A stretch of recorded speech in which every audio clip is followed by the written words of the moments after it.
Vissa scener så kanske du har en chans att sätta ett stunt. Tidspressen. Det är så mycket som ska förberedas och allt ska klaffa. Och det finaste är att se när slutresultatet fungerar ur kamerans perspektiv.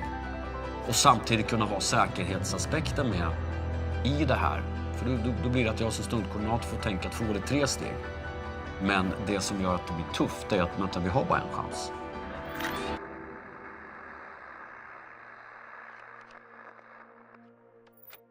Den blomstringen kommer är unikt för mig som stuntkoordinator på massor med olika sätt. Och en helt ny värld i den bemärkelsen att jag ska ha flera olika yrkesroller. Delvis då som stuntkoordinator, som stuntperformer och som skådespelare.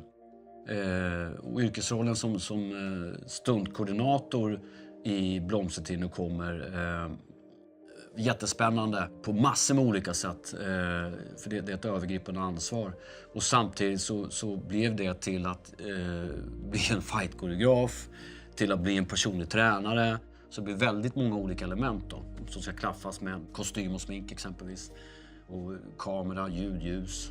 Det mest utmanande med det var att kunna särskilja. Att kunna gå från stuntkoordinator och fightkoreograf till en scen. Exempelvis i scenen där Björn i sin karaktär slåss mot mig i en karaktär. Att gå ifrån att då sätta den koreografin, att ha tränat den skådespelaren till att fightas mot mig, till att släppa det och sen gå in och agera. Det var också en väldigt härlig mix.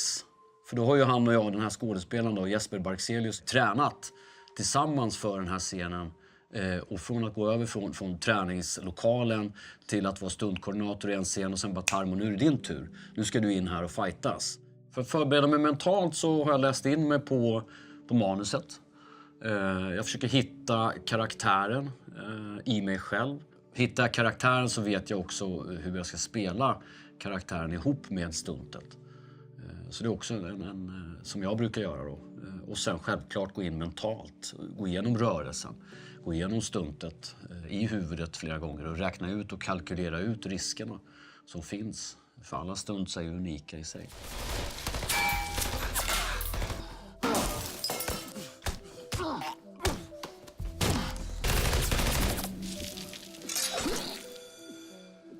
Jesper och jag inför den scenen och stora fight-scenen som det kallas för i filmen. Koreografin satte vi innan vi kom till location. Så hade vi tränat koreografin.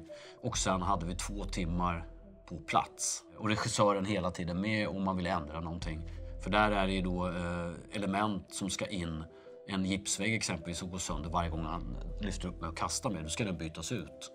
Och det tänker inte publiken på liksom. Så de bytte ut den tror jag 2-3 gånger. Slagsmålscenen, det är en enda tagning. Så utmaningen där var att regissören och jag pratade med varandra om ville ha en så lång tagning som möjligt på den utan att klippa. För det var möjligt att göra det, så då pratade vi med varandra och med kameramannen där. Och kunna få det att han blir hakad utan att det syns. Så där hade vi någon kille som fäste honom och sen la sig ner på golvet. Så försvann det ur bild. När kameran var i en vinkel så hann han göra det. Och sen så fick vi en enda tagning på den. Och sen så fortsätter den tagningen utan klipp. Till att man ser då min karaktär som flyger åt andra hållet. Så explosionen fick de här 2 personerna flyga åt varsitt håll. Så har vi riggat det och han far iväg bakåt utav tryckluften. Och jag far iväg åt andra hållet. Och hux flux så ska jag ligga brinnandes. Så då blir det flera olika element som blev ett enda element egentligen. Men börjar man bena ut det så blir det då okej, med fightkoreograf i den här scenen, stuntkoordinatorn där, safety i den här scenen och sen ska det vara skådespelaren här.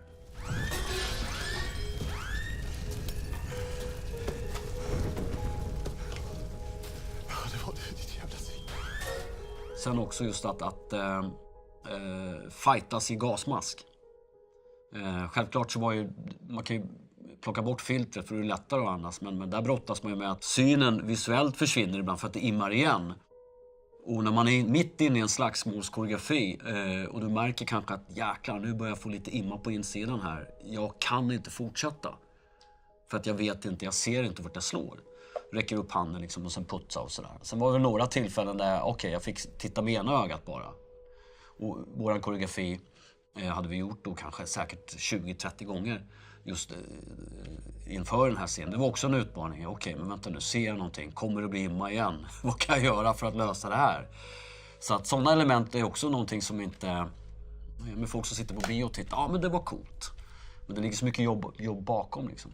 Kommer tillbaka på det att allt ska fungera runt omkring. Visst, vi hade vår koreografi där. Men sen så leder det in till andra saker och ting som blir helt annat, men ändå på samma gång.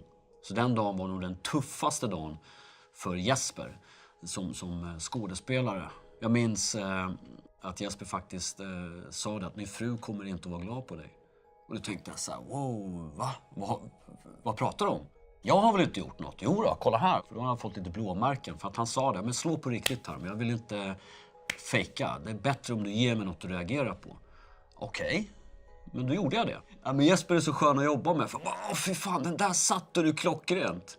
Jag bara, oj, vart det för hårt? Nej, håll samma. Så jag gjorde ju precis som man ville. För att det ger en annan bild också. Man kan ha kroppskontakt när man jobbar i en fight. För att annars så ser man att det är fake. Där jobbade Jesper verkligen som det var ungefär som jag skulle fightas med en av mina från mitt stuntcrew. För där är det 100% kroppskontakt. För de som jag jobbar med är martial artists. De har tränat och fått mig till kampsport. Så där har man nytta. För då kan man ha kroppskontakt. Och där gick också Jesper all in. Det mest utmanande har väl egentligen varit att orka rent fysiskt. Och där är ju liksom föda och sömn jätteviktigt. Och anledningen till att det fungerade också var att jag hade med mig 2 stycken stuntperformers, Johan Wåhlin och Emil Kumlin. Som när jag var och fightades som stuntperformer då var de mina ögon. Då var de min safety. Man är ett team som jobbar tillsammans. Men en utmaning för min egen personliga del var att hålla de här 4 olika rollerna på 100% och hela tiden vara alert. Och kunna leverera. För film är ju pengar, det kostar. Varje sekund kostar pengar. Och förlita sig på att teamet runt omkring gör det de ska göra. Så jag handplockar ju oftast mina stuntkillar och stunttjejer som jag har jobbat med tidigare. Och är självklart öppen för att jobba med andra också. Att brinna inom stunt är ju farligt på sitt sätt. När Jesper Barkselius som skådespelare då ska brinna.